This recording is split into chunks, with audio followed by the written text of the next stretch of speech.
وعلیکم ورحمۃ اللہ وبرکاتہ۔ نحمدہ ونصلی ونسلم علی رسولہ النبی الحنین المکین الرؤوف الرحیم، اما بعد فاعوذ باللہ من الشیطان الرجیم، بسم اللہ الرحمن الرحیم۔ من عمل صالحا من ذکر او انثی وهو مؤمن فلنحیینہ حیاۃ طیبہ، صدق اللہ العظیم۔ والصلاة والسلام علی اشرف الانبیاء والمرسلین وعلی آلہ وصحبہ وعلماء امتہ وصلحاء ملتہ واتقیاء دینہ اجمعین الی یوم الدین، اما بعد۔ قرآن کریم نے انسان کی فطرت کے بالکل عین مطابق کہ ہر انسان ایک خوشگوار زندگی گزارنا چاہتا ہے، اچھی زندگی گزارنا چاہتا ہے، اور وہ یہ چاہتا ہے کہ اس کی زندگی سکون کے ساتھ، اطمینان کے ساتھ، راحت کے ساتھ اور آرام کے ساتھ گزرے۔ اور اسی لیے ہم بچپن سے لے کر کے جوانی اور جوانی سے لے کر کے بڑھاپے کی عمر تک مستقل کاوش کرتے ہیں، محنت کرتے ہیں، کوشش کرتے ہیں اور تلاش میں رہتے ہیں کہ وہ تمام ممکنہ ذرائع اختیار کیے جائیں جن سے ہماری زندگی کی مشکلات کم ہوں، سکون اور راحت کا معاملہ زیادہ ہو۔ اور اسی لیے جتنی سیاسی جماعتیں ہیں، پارٹیاں ہیں، صحافت کا میدان ہے، میڈیا ہے، اور دوسری سطح پر دعویٰ کرنے والے ادارے ہیں، ہر ایک ادارہ، شخص، لیڈر اور قائد وہ ہمیشہ آپ کو ایک ہی نوید سناتا ہوا محسوس ہوگا، اور وہ خوشخبری یہی ہوتی ہے کہ ہم آپ کی زندگی کو خوشحال کر دیں گے، پرمسرت کر دیں گے، اس کی تکالیف کو گھٹا کر کے رکھ دیں گے، اور آپ کی زندگی کی مشکلات کم سے کم تر ہوتی چلی جائیں گی۔ آپ دیکھیں کہ اسکول ایک بالکل بنیادی درسگاہ ہے، وہاں سے لے کر کے اونچے درجے کی درسگاہوں، دانشگاہوں اور یونیورسٹیوں تک جو اعلان آئے دن آپ پڑھتے ہیں، دیکھتے ہیں، آپ کی نظروں کے سامنے آتا ہے، وہ یہی ہوتا ہے کہ خوشحال زندگی کی ضمانت۔ اور اسی بنیاد پر جتنے قرضہ دینے والے ادارے بشمول بینک ہیں، ان کی ساری اسکیمیں چلتی ہیں، اور وہ انسان کی زندگی کو خوشحال، خوشگوار، مطمئن اور آسودہ بنانے کے لیے وہ تمام کی تمام مہمات آئے دن چلاتی رہتی ہیں، جس سے انسان ان کی طرف متوجہ ہو کر کے ان کی پالیسی کو لے لے، وہاں ان اداروں میں یا تو خود داخلہ لے لے یا اپنے بچوں کو داخل کروا دے، اور یہ سوچ لے، جان لے، بلکہ اس کو کسی حد تک یقین بھی ہو جاتا ہے کہ جو اعلان کیا جاتا ہے خوشحالی کا، بہتر مستقبل کا، روشن اور محفوظ مستقبل کا، وہ شاید صحیح ہی ہوگا۔ اور اس لیے اس اعلان پر اعتماد کرتے ہوئے لوگ اپنے بچوں کو ان اداروں کے حوالے کرتے ہیں، اپنے نوجوانوں کو ایسے اداروں میں بھیجتے ہیں۔ حقیقت یہ ہوتی ہے کہ بہت کم ہی ادارے ایسے ہوتے ہیں کہ جو اپنے بلند و بانگ دعووں کے مطابق نوجوان نسل کو ان کے مستقبل کے حوالے سے اور آنے والے دنوں کے حوالے سے کوئی روشن نوید یا کوئی روشن رستے کا پیغام دے سکیں یا سنا سکیں، یا ان کو روشن منزل کی طرف لے جانے والا ذریعہ اس پر گامزن کر دیں۔ ہر انسان صبح سے لے کر کے رات اور رات سے لے کر کے صبح تک محنت کرتا ہے، کاوش کرتا ہے، جد و جہد کرتا ہے، اور اس کے لیے وہ رب تعالیٰ کے حضور مکلف بھی ہے کہ وہ محنت کرتا رہے۔ اور یہ محنت کرنے والا انسان آج سے 1400 صدیاں پہلے رہتا ہو، آج رہتا ہو یا آج کے بعد قیامت تک آنے والا کوئی انسان ہو، یہ محنت اسی لیے کی جاتی ہے، خواہ یہ مشرق میں ہو یا مغرب میں ہو، شمال کا کوئی بندہ ہو یا اس کا تعلق جنوب سے ہو، یہ محنت اور کاوش اسی لیے کی جاتی ہے کہ زندگی کے اندر خوشحالی کا کوئی نہ کوئی ذریعہ پیدا ہو جائے، زندگی کے معاملات خوشگوار ہو جائیں۔ اور صاف بات ہے کہ دین و شریعت اس بات سے ہرگز انسان کو منع نہیں کرتی کہ آپ اپنی محنت، تعلیم، جد و جہد، تجارت اور بھاگ دوڑ اور دھوڑ اور دھوپ کے نتیجے میں ایک اچھی زندگی کے حصول کی تمنا کریں اور اس کے لیے محنت اور کاوش کریں۔ لیکن ہوتا یہ ہے کہ انسان جب سب کچھ حاصل کر لیتا ہے، اس کے پاس علم کی آخری ڈگری آ جاتی ہے، چھوٹے سے منصب سے ہوتا ہوتا کسی بڑے منصب پر جا پہنچتا ہے، کم دولت سے بہت زیادہ مال اللہ تعالیٰ اس کو عطا فرما دیتا ہے، اور ایک چھوٹی سی عمر سے لے کر کے اب وہ ایک پختہ نوجوان بن جاتا ہے، کمتر شعور سے لے کر کے برتر شعور اللہ اس کو عطا کر دیتا ہے، بے عقلی کی عمر سے نکال کر کے عقل کی عمر میں پہنچا دیتا ہے، اور ابھی نابلوغیت کی عمر سے نکل کر کے وہ بالغ ہو جاتا ہے، ذہنی طور پر بھی بلوغت کے مراحل میں داخل ہو جاتا ہے۔ اور جب ان تمام مراحل سے نکل کے اگلے مرحلوں میں داخل ہونے والا انسان دوبارہ اپنی زندگی کو دیکھتا ہے، اپنے بارے میں سوچتا ہے، تو اسے پھر لگتا ہے کہ ابھی اسے بہت کچھ کرنا باقی ہے، ابھی اس کو بڑی محنت کرنی ہے، ابھی اسے بہت جد و جہد کرنی ہے۔ جس خوشحالی کو ذہن میں اس نے سمایا ہوتا ہے، وہ خوشحالی اسے تمام تر چیزوں کے مل جانے کے باوجود بھی اپنے ارد گرد اور آس پاس دور دور تک کہیں نظر نہیں آتی۔ انسان اچھے گھر میں بھی رہتا ہو تو تب بھی اس کی خواہش یہ ہوتی ہے کہ اس سے بڑھ کر کے کوئی جگہ ہو، اس کی اچھی نوکری ہو تو تب بھی اس کی خواہش یہی ہوتی ہے کہ اس نوکری سے بڑھ کر کے کوئی نوکری ہو، کسی منصب پر ہو تو اس کو وہ منصب بھی بہت حقیر لگتا ہے، وہ چاہتا ہے کہ اس کا منصب اس کے بعد کوئی دوسرا بڑا منصب ہونا چاہیے۔ تنخواہ جو 50,000 لیتے ہیں، ان کی آرزو یہی ہوتی ہے کہ یہ دگنی ہو جائے اور پھر تگنی ہو جائے اور یہ معاملہ بڑھتا چلا جائے۔ انسان اپنی زندگی کے خوبصورت ترین ایام اپنی جد و جہد اور محنت کے ذریعے سے اس خوشحالی کو اپنے ذہن میں رکھ کر کے گزار رہا ہوتا ہے جس کا دور دور تک کوئی حقیقی وجود نہیں ہوتا۔ قرآن کریم نے انسان کے اس مزاج کو اللہ سبحانہ و تعالیٰ کے الفاظ میں اور اللہ سبحانہ و تعالیٰ کی آیات کی صورت میں بیان کیا کہ اگر تم میں سے کوئی آدمی من عمل صالحا من ذکر او انثی وہو مؤمن فلنحینہ حیاتا طیبہ، کہ تم میں سے کوئی شخص جو مرد ہو یا عورت ہو، وہ جب عمل صالح کرتا ہے، نیکی کرتا ہے، تو ہم اس کی زندگی کو حیات طیبہ بنا دیتے ہیں، خوشگوار زندگی بنا دیتے ہیں، پاکیزہ زندگی بنا دیتے ہیں، سکون والی زندگی بنا دیتے ہیں۔ واضح رہے اللہ سبحانہ و تعالیٰ نے جب جب اپنی کتاب میں انسانوں سے کلام کیا ہے تو مردوں کے صیغے میں کلام کیا، نماز کے لیے حکم دیا تو فرمایا کہ واقیموا الصلاۃ وآتوا الزکاۃ، تم سارے مرد نماز کو قائم کرو اور زکوٰۃ کو ادا کرو۔ جب حج کی بات آئی تو حج کے لیے بھی مردوں سے یہ کہا کہ اللہ نے ان کے اوپر حج کا ادا کرنا فرض قرار دیا ہے۔ نیکی کی بات آئی، خیر کی بات آئی، تو جہاں پر مطلقاً بات آئی اللہ تعالیٰ نے مردوں کو مخاطب کیا، لیکن یہاں پر جب عمل صالح کی بات آئی تو اللہ نے فرمایا کہ من ذکر او انثی، وہ مرد ہوں یا عورت ہوں، نیکی ان دونوں میں سے ہر ایک کی ضرورت ہے۔ ایسا نہیں کہ عورت نیکوکار ہے اور مرد جو چاہے کرتا رہے، اپنی پوری عمر بدکاری میں اور بدعملی میں گزار دے اور اس کے ذہن میں یہ بات ہو کہ میری بیوی کی نیکوکاری کی وجہ سے شاید میں بھی جنت میں داخل کر دیا جاؤں گا۔ ایسا ہرگز نہیں ہے۔ اللہ سبحانہ و تعالیٰ نے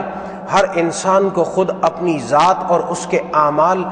ایمان، اعتقاد، اخلاق، کردار، سیرت کے اعتبار سے مکلف بنایا ہے۔ اس کا مطلب یہی ہے ہر انسان سے قیامت کے دن بھی اور ان آنکھوں کے بند ہو جانے کے بعد خود اس کے کیے ہوئے اعمال کی بابت پوچھا جائے گا۔ ہمارے اور آپ کے بڑے کیا کرتے رہے ہیں، ہمارے اور آپ کے نانا اور نانی کیا کرتے رہے، اور دادا اور دادی کس قدر دیندار اور کس قدر ان میں روحانیت تھی، ان کا معاملہ اللہ کے سپرد اور ان کا معاملہ اور ان کا عمل ان کے ساتھ۔ انسان خود اپنی ذات میں تنہا فرد واحد کی صورت میں اپنے نیک اعمال کے لیے رب کے حضور جواب دہ ہوگا۔ اس لیے فرمایا کہ من عمل صالحا من ذکر او انثی، تم میں سے جو بھی آدمی اور جو بھی عورت، خاتون، وہ نیکی کرے گی، یعنی یہ نیکی کرنا مرد کی بھی ضرورت ہے اور نیکی کرنا خاتون کی بھی ضرورت ہے۔ جس طرح خاتون اور مرد کو علیحدہ علیحدہ کھانوں کی ضرورت ہے، پانی کی ضرورت ہے، سانس لینے کے لیے ہوا کی ضرورت ہے، تمام دوسرے زندگی کے جتنے لوازمات ہیں ان میں سے ہر لوازمے کی ضرورت علیحدہ علیحدہ ہے۔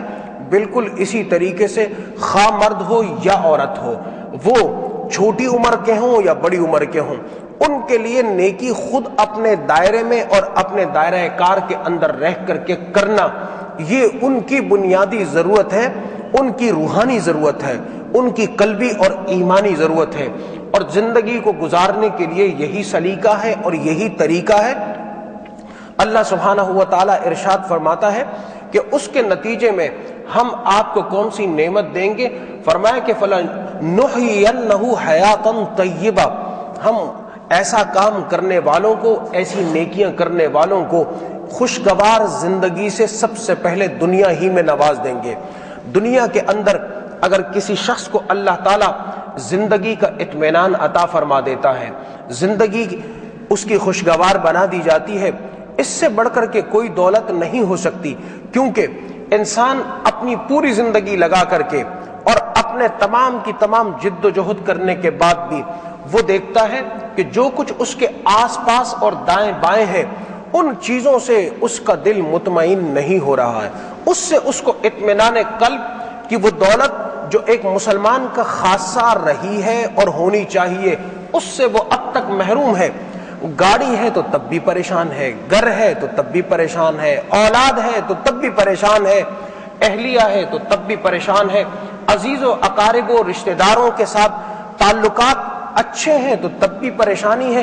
دوستیاں ہزاروں اور لاکھوں لوگوں کے ساتھ بنا رکھی ہیں، لیکن جب تنہائی میں بیٹھ کر کے ایسا فرد اور ایسا شخص اپنے بارے میں سوچتا ہے تو لگتا ہے کہ دوستیاں، تعلقات کے یہ جھمیلے اور یہ سارے کے سارے ہلکے دروازے سے باہر ہی خوشگوار نظر آتے ہیں۔ لیکن جب تنہائی میں بیٹھ کر کے ایسا آدمی اپنے خود من پر سوچتا ہے، باطن پر سوچتا ہے، دل پر توجہ کرتا ہے، تو اس کو لگتا ہے کہ وہ دنیا پوری کی پوری اس کے لیے ویران ہے، تنہا ہے۔ اس لیے مسلمان کو بحیثیت ایک شخص کے انفرادی طور پر اللہ سبحانہ و تعالیٰ کی بارگاہ سے یہ تعلیم دی جا رہی ہے کہ تمہیں سب کچھ حاصل ہو گیا، تم نے پوری زندگی اس بات میں گزار دی کہ لوگ خوش ہو جائیں، تم نے اپنی اہلیہ کو بھی خوش کر دیا، اپنے بچوں کو بھی خوش کر دیا، تم نے ان کی شادیاں بھی دنیا کے اعتبار سے اور دنیا کے قاعدے اور کلیے کے مطابق کر ڈالی، جس طرح رشتہ داروں نے تقاضا کیا تھا، سسرالیوں نے تقاضا کیا تھا، تم نے بغیر کسی جھجک کے ان کے تمام تقاضوں کو پورا کر دیا، اور تم دوستوں کی خواہشات کو بھی پورے کرتے چلے آئے ہو، تم رشتہ داروں کے مطالبات کو بھی منظور کرتے چلے آئے ہو، تم نے ہمیشہ اللہ سبحانہ و تعالی کے مقابلے پر نعوذ باللہ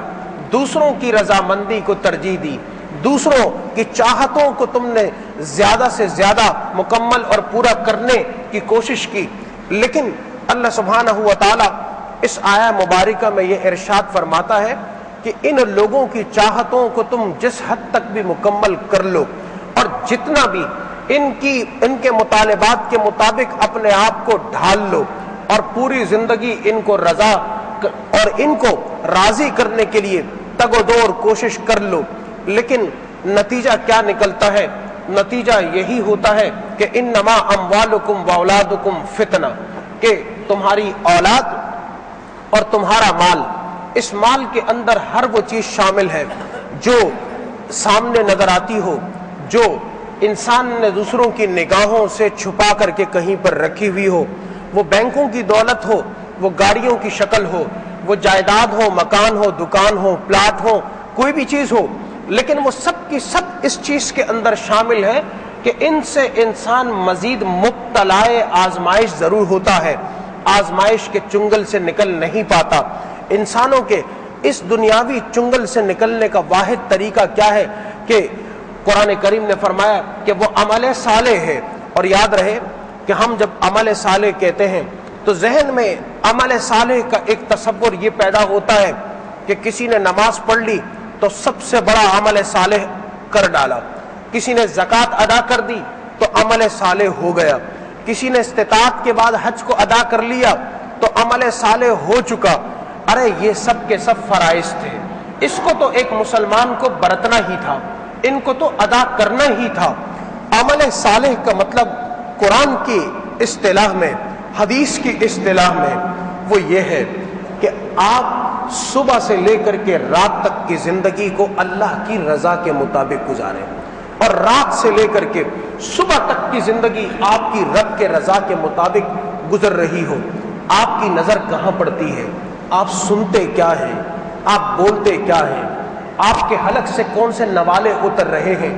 آپ کس ماحول کے اندر دوستیاں رکھتے ہیں؟ آپ کن لوگوں کے ساتھ اٹھتے بیٹھتے ہیں؟ آپ تاجر ہیں تو کیا خریدتے اور کیا بیچتے ہیں؟ آپ کو حلال اور حرام کے کوئی تصور اور حلال اور حرام کی وعیدوں کے بارے میں کچھ پتہ ہے یا نہیں ہے؟ غرض ایک مسلمان سانس لیتا ہے تو اس کا یہ سانس لینا، اس کے منہ میں جانے والا لقمہ اور اس کی چلت پھرت اٹھنا بیٹھنا، اس کی نشست و برخاست، وہ سب کی سب اگر اللہ کو راضی کرنے والی ہے تو یقیناً ایسا شخص ہی عمل صالح کا ارتکاب کرتا ہے اور عمل صالح کو سر انجام دینے والا ہے۔ لوگ سمجھتے ہیں ایک مخصوص گیٹ اپ اختیار کر لیا جائے، فرض نمازوں کو ادا کر لیا جائے اور اس کے بعد وہ کیا جائے جو من میں آیا ہو، اور پھر قرآن کریم کا وہ وعدہ تلاش کیا جائے کہ فَلَنُحْيِيَنَّهُ حَيَاةً طَيِّبَةً۔ اللہ کا وعدہ ایسے لوگوں سے بالکل نہیں ہے۔ اس لیے مسلمان جس کے دل میں ذرہ برابر بے چینی ہے، جس کے دل میں ذرہ برابر بے سکونی ہے، جس کے دل میں ذرہ برابر کسی بھی معاملے میں پریشانی ہے، وہ اپنے دل کو بھی ٹٹولے، اپنے اعمال کو بھی دیکھے، وہ اپنے احوال کو بھی دیکھے کہ صبح سے لے کر کے رات تک وہ گڑبڑ کیا کرتا ہے، وہ خراب کیا کرتا ہے، وہ گناہ کیا کرتا ہے، وہ اللہ کی نافرمانی کو کہاں کہاں کرتا ہے۔ کیونکہ اللہ کا کلام سچا ہے، اس کلام کو آسمانوں سے قلب مصطفیٰ صلی اللہ علیہ وسلم پر لانے والا حضرت جبرائیل علیہ السلام سچے ہیں، اور محمد الرسول اللہ صلی اللہ علیہ وسلم تو اس روئے زمین کے سب سے سچے ترین انسان ہیں۔ اور جس رب نے اس کلام کو بھیجا ہے، قرآن کریم کہتا ہے وَمَنْ أَصْدَقُ مِنَ اللَّهِ قِيلًا، اور اللہ سبحانہ وتعالی سے بڑھ کر کے کس کی بات، کس کا کلام سچا ہو سکتا ہے؟ جب اللہ کا وعدہ، اس کے رسول کا وعدہ، جبرائیل امین کا وعدہ، قرآن کا وعدہ، اور اس کے باوجود ایک مسلمان پریشان ہے، اس کے دل کے اندر طرح طرح کے وساوس ہیں، وہ کل سے بھی خوف زدہ ہے، وہ کل سے بھی پریشان ہے، وہ آنے والے حالات سے بھی گھبرا رہا ہے، تو اس میں قصور اس کے ایمان کا نہیں ہے، اس کے اس عمل کا ہے جو عمل صالح کا قالب اختیار نہیں کر پایا، اس لیے کہ وہ اپنی مرضی کے مطابق جینا چاہتا ہے، اپنی مرضی کے مطابق رہنا چاہتا ہے، اپنی مرضی کے مطابق برتنا چاہتا ہے، اور جب ایسا ہوتا ہے تو اللہ کا وعدہ وہاں سے اٹھ جاتا ہے، اللہ تعالیٰ کا وعدہ وہاں پر ایفا ہوتا ہے، جہاں کہ انسان اللہ کے وعدے کے مطابق اپنے آپ کو ڈھال لیتے ہیں، جو رب تعالیٰ کے وعدے کے مطابق جینا سیکھ لیتے ہیں۔ اور جب ایسا ہو جاتا ہے تو جن کے ساتھ یہ وعدہ کیا گیا کہ فَلَنُحْيِيَنَّهُ حَيَاةً طَيِّبَةً، کہ مرد ہو یا عورت ہو اور وہ عمل صالح کرے، ان کے ساتھ حیات طیبہ، مفسرین نے لکھا کہ اس حیات طیبہ سے مراد یہ ہے کہ سب سے پہلے اللہ تعالیٰ اس کو توکل کی نعمت اور دولت عطا کر دیتا ہے۔ توکل کی دولت وہ ہے کہ اگر ملک کے کسی رئیس کے دل میں توکل پیدا نہ ہو تو وہ پوری زندگی اس بھاگ اور دوڑ میں صرف کر کے ختم کر دیتا ہے جس کا انجام سراب میں بھاگنے کے انجام سے مختلف نہیں ہوتا۔ اور اگر اللہ تعالیٰ کسی کو توکل عطا فرما دے، اس دولت سے اس کے دل کو بہرہ مند کر دے، تو پھر اگر اس کے پاس کھانے کے لیے کچھ بھی نہیں ہے تو تب بھی وہ اللہ کی بارگاہ میں شکر گزار ہوتا ہے۔ وہ اوپر نہیں دیکھتا، وہ نیچے دیکھتا ہے۔ وہ مال اور دولت کو نہیں دیکھتا، ان کو دیکھتا ہے جو اس کے مقابلے میں فروتر اور کمتر ہے۔ اور فرمایا کہ اس عمل صالح کا دوسرا نتیجہ کیا ہے کہ اللہ تعالیٰ دل کے چین کی دولت عطا کر دیتا ہے۔ آپ نے گھڑی دیکھی ہوگی، واٹر پروف گھڑی، آپ اس کو پانی میں ڈالیں، اس کے دائیں بائیں پانی ہوتا ہے، اس کے اوپر نیچے پانی ہوتا ہے، لیکن پانی کی اس قدر کثرت کے باوجود پانی کا ایک قطرہ اس گھڑی کے اندر داخل نہیں ہو پاتا کیونکہ یہ واٹر پروف ہوتا ہے۔ وہ لوگ جو عمل صالح کرتے ہیں، اللہ تعالیٰ اس کے بدلے میں اور اس کے نتیجے میں ان کے دلوں کو چین اس طور پر عطا فرماتا ہے کہ ان کا دل غم پروف ہو جاتا ہے، پریشانی پروف ہو جاتا ہے۔ ان دلوں کے اندر پریشانی نہیں گھسا کرتی، وہاں غم داخل نہیں ہوتے، وہاں کل کیا ہوگا وہ رب پر اس کو چھوڑ دیتے ہیں۔ وہ اس بارے میں قطعاً کسی اپنی پریشانی کا اظہار نہیں ہونے دیتے۔ انہیں پتا ہے جو ہونا ہے وہ رب نے کرنا ہے، اور جو ہونا ہے وہ ہونا ہے جو ان کے حق میں بہتر ہو، اور وہ ہو نہیں سکتا جو رب نہ چاہے، اور رب نے کسی چیز کو چاہا تو وہ خود ان کی چاہت بن جاتا ہے، اور پھر وہ اس کو اپنے عمل اور اعمال کے طور پر خود اپنی تقدیر اور مقدر کے طور پر اختیار کر لیتے ہیں۔ اس لیے قرآن کریم نے فرمایا کہ فَلَنُحْيِيَنَّهُ حَيَاةً طَيِّبَةً، اگر آپ کی زندگی میں تمام چیزوں کے باوجود بھی مشکل پیش آ رہی ہے، گھر میں دولت کے باوجود لڑائیاں ہیں، اولاد اور بیوی ہونے کے باوجود بھی آپ پریشان رہتے ہیں، تو اس کا مطلب یہ ہے کہ آپ کا کوئی نہ کوئی کنیکشن اللہ کے ساتھ ڈسٹرب ہے۔ آپ یقین جانیے کہ اگر یہ پورا کا پورا جو الیکٹرک نظام چل رہا ہے، یہ پورا نظام چلتا رہے، اس میں صرف ایک وائر ڈسٹرب ہو جائے تو آپ کا پورا سسٹم فلاپ ہو جاتا ہے، یہ رک جاتا ہے۔ اسی طریقے سے جب انسان اور خصوصاً مسلمان اللہ اور اس کے رسول کے ساتھ تعلق کی نسبت سے کسی عمل کو چھوڑ رہا ہو یا کسی نافرمانی کا مرتکب ہو رہا ہو، تو ایسی صورت میں اس کا پورا جو عمل صالح کا معاملہ ہے وہ ڈسٹرب ہو جاتا ہے۔ وہ اللہ کی بارگاہ سے جس حیات طیبہ کا مستحق اس کو ہونا ہوتا ہے، وہ جن نعمتوں کا اپنے آپ کو استحقاق اور مستحق بنا کر کے رب کی بارگاہ میں دعا کے لیے، استغاثے کے لیے ہاتھ کو بلند کرتا ہے، تو جب اس کو جواب نہیں آتا تو وہ سمجھتا ہے کہ شاید اللہ میری بات کو نہیں سنتا، اللہ تعالیٰ نعوذ باللہ میری دعاؤں کو سن نہیں سکا ہوگا۔ نعوذ باللہ اس کے دل میں یہ بات پیدا ہوتی ہے کہ پتہ نہیں کیا بات ہے کہ میری دعائیں قبول نہیں ہوتی۔ ہماری 1400 سال کی تاریخ اس بات کی گواہ ہے کہ ہمارے اسلاف نے بہت کم غذا کے باوجود کہ ان کے پاس فقر و فاقہ کے سوا کچھ نہیں ہوتا تھا، لباس ان کے جسم پر بسا اوقات پیچز لگے ہوئے ہوتے تھے، پیبند لگے ہوئے ہوتے تھے، ان کے پاس سواریاں وہ نہیں تھی جو آج تھی، لیکن اطمینان کا یہ عالم تھا کہ آپ کو کبھی ان کی زبان سے، ان کے بیان سے، ان کی گفتگو سے، ان کی گفتار سے یہ کبھی شکوہ اور شکایت محسوس نہیں ہوئی، یعنی اللہ نے اطمینان کی دولت کو ان کے دلوں کے اندر انڈیل دیا تھا۔ اس لیے آج بھی کسی اللہ والے کے ساتھ آپ بیٹھ جائیں، اطمینان کو آپ نے دیکھنا ہو، کسی اللہ والے کی محفل میں اس کی صحبت میں بیٹھ جائیں تو آپ کو محسوس ہوگا کہ وہ چین جو اس شخص کے اندر ہے، اس اللہ کے بندے کے اندر ہے، اس کے فیوز و برکات سے آپ بھی نہایت پرسکون اور اطمینان والے بن کر کے وہاں پر بیٹھے ہوئے ہوتے ہیں۔ اور جب ایک آدمی ان کی صحبت سے اتنا اطمینان اٹھا سکتا ہے تو خود ان کے اپنے دلوں کے اطمینان کی اس دولت اور نور کی کیفیت کیا ہوگی یہ اللہ بہتر جانتا ہے۔ اور دوسری طرف وہ شخص جو اللہ کا باغی ہو، نافرمان ہو، آپ ایسے شخص کے ساتھ بیٹھیں، اللہ معاف کرے کوئی مریض ہو، تو جب آپ مریض سے اٹھتے ہیں تو آپ کو بھی اس مریض کی تکلیف کا ایک بڑا حصہ دل پہ بوجھ کی صورت میں محسوس ہو رہا ہوتا ہے۔ نافرمان، سرکش، اللہ اور اس کے رسول کے باغی کسی بندے کے ساتھ آپ جب مجلس رکھتے ہیں، بیٹھک رکھتے ہیں اور وہاں سے اٹھتے ہیں تو آپ کو اپنے دل میں وہی بوجھ اور وہی قدورت محسوس ہوتی ہے جو خود اس کے اپنے دل کا ایک لازمہ اور ایک جز بن چکی ہوتی ہے۔ اسی لیے اللہ سبحانہ و تعالی اہل ایمان کو مخاطب کر کے یہاں یہ حکم دیتا ہے کہ عمل صالح اس کو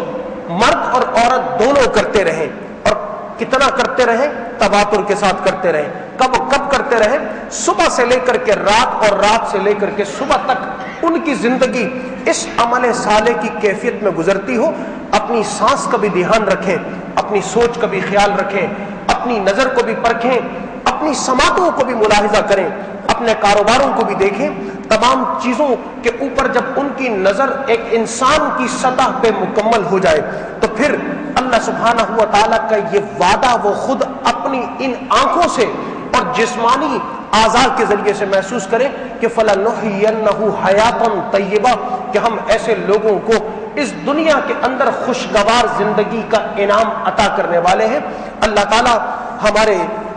ہم سب کو عمل صالح کی توفیق عطا فرمائے، اللہ اور اس کے رسول کے احکامات پر عمل پیرا ہونے کی توفیق عطا فرمائے اور اس کی نافرمانیوں سے بچنے کی توفیق عطا فرمائے، آمین۔ وما علینا الا البلاغ المبین۔ یہ اعلان سماعت فرمائیے گا، پاکستان کے مشہور مذہبی و دینی اسکالر جناب علامہ محمد رضا ثاقب مصطفی صاحب 25 تاریخ کو کراچی تشریف لا رہے ہیں۔ سن سیٹ کلب میں آپ کا پروگرام ہے، تمام حضرات اور خواتین ان کو دعوت دی جاتی ہے کہ آپ تشریف لائیں اور عند اللہ ماجور ہوں۔